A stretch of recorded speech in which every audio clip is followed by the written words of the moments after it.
Olá! Hoje a gente vai mergulhar fundo na complexa história da escravidão no Brasil. A ideia aqui é usar uma fonte histórica riquíssima para a gente poder enxergar além daquelas imagens mais comuns que vêm à cabeça quando pensamos nesse tema.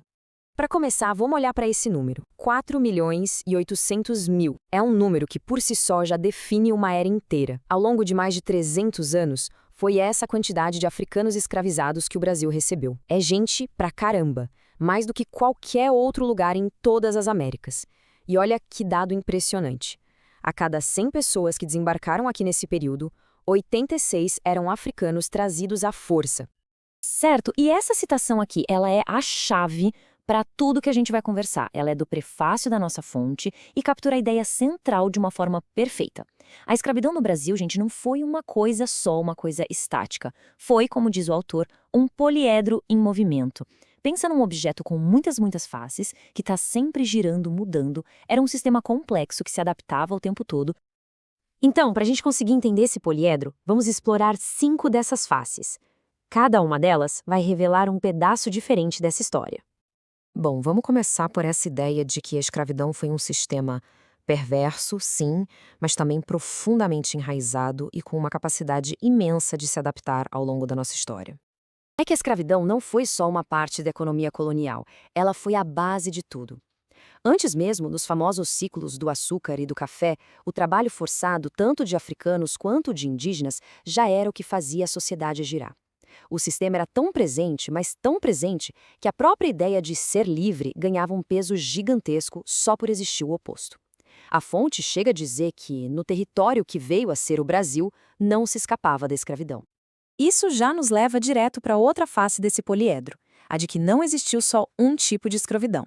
Sabe aquela imagem clássica da fazenda, do engenho? Ela é real, claro, mas a realidade era muito mais variada do que isso. Aqui a gente vê essa grande diferença.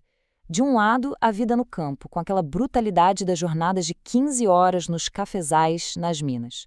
Do outro, a complexidade da vida na cidade.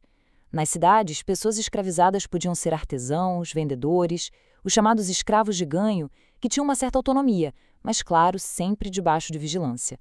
Quer dizer, uma coisa era a vida numa fazenda de café, outra completamente diferente era ser a cozinheira na casa de uma família rica no Rio de Janeiro. E o ponto central aqui é o seguinte: a escravidão era o motor de toda a economia. Não era só sobre os grandes produtos de exportação como o açúcar e café que construíram fortunas.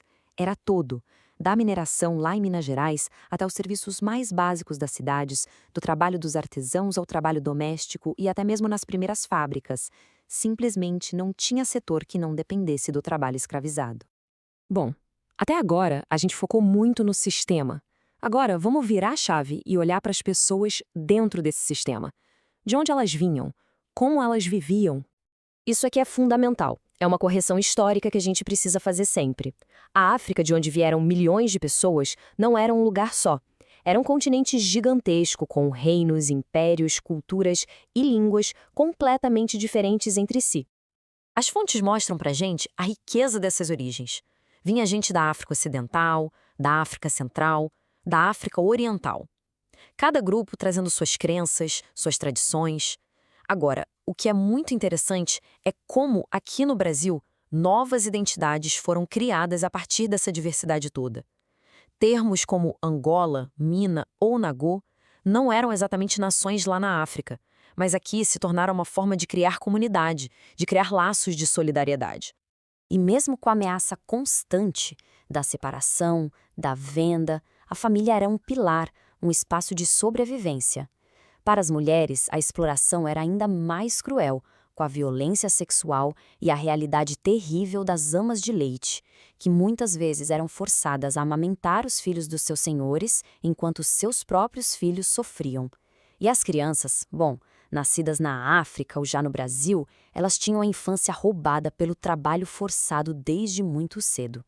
Mas é importantíssimo lembrar que a história da escravidão não é só uma história de sofrimento. É também, e muito, uma história de ação, de resistência e de uma criação cultural absolutamente incrível. A forma mais direta de resistir, claro, era a fuga e a formação dos quilombos. E eles não eram só esconderijos, eram projetos de novas sociedades, com suas próprias regras, sua própria organização política e social. E não foram poucos, não. Eles existiram pelo Brasil inteiro. O mais famoso, Palmares, foi praticamente uma nação que desafiou o poder colonial por mais de 100 anos. E tivemos lideranças fantásticas, como Zumbi, e também mulheres como Teresa de Benguela, mostrando a força e a organização dessas comunidades de resistência. A resistência também acontecia no dia a dia, na cultura.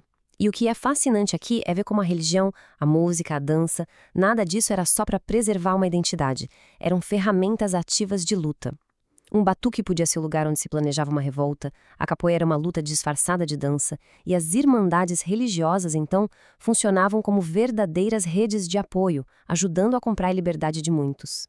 E assim a gente chega na última parte da nossa análise. A abolição em 1888 não foi um ponto final. Na verdade, foi o começo de um capítulo novo e bem complexo, de muita luta. Essa linha do tempo mostra bem que a abolição foi um processo lento, gradual, cheio de disputas. Não foi um ato de bondade que caiu do céu. Começou com a pressão externa para acabar com o tráfico de pessoas, algo que o Brasil enrolou por décadas, criando leis só para inglês ver. Depois vieram as leis parciais, como a do ventre livre e a dos sexagenários, até chegar na Lei Áurea, em 1888, que, na verdade, encontrou um sistema que já estava se desfazendo pela luta das próprias pessoas escravizadas. E aqui está o pulo do gato. Quando a escravidão legal acabou, o sistema se reorganizou. A hierarquia que antes era jurídica virou uma hierarquia supostamente científica. Teorias racistas que vinham da Europa ganharam muita força aqui e foram usadas para justificar por que a desigualdade devia continuar. Essa frase da época, que a fonte nos traz, é terrível e, ao mesmo tempo, muito reveladora. Ela resume perfeitamente a contradição do pós-abolição. Ok, a liberdade na lei foi dada, mas a igualdade social, a igualdade de oportunidades, essa foi negada. Um novo tipo de exclusão estava só começando. E o que aconteceu depois de 1888? Bom, os recém-libertos foram basicamente abandonados à própria sorte, sem terra, sem acesso à educação, sem nenhum tipo de reparação. A luta por cidadania de verdade começou no dia seguinte à abolição. E como a nossa fonte e inúmeros estudos mostram, as estruturas de desigualdade criadas em quase 4 séculos de escravidão não sumiram com uma assinatura. Elas continuam aí, moldando o Brasil até hoje. E isso nos deixa com essa pergunta que fica pra gente pensar. A lei acabou com o direito de uma pessoa ser dona de outra, sim, mas ela não desmontou a casa inteira, as estruturas sociais, econômicas e principalmente mentais que foram construídas em cima dessa base. Entender por que essas estruturas continuam de pé é o grande desafio para a gente entender o Brasil de hoje.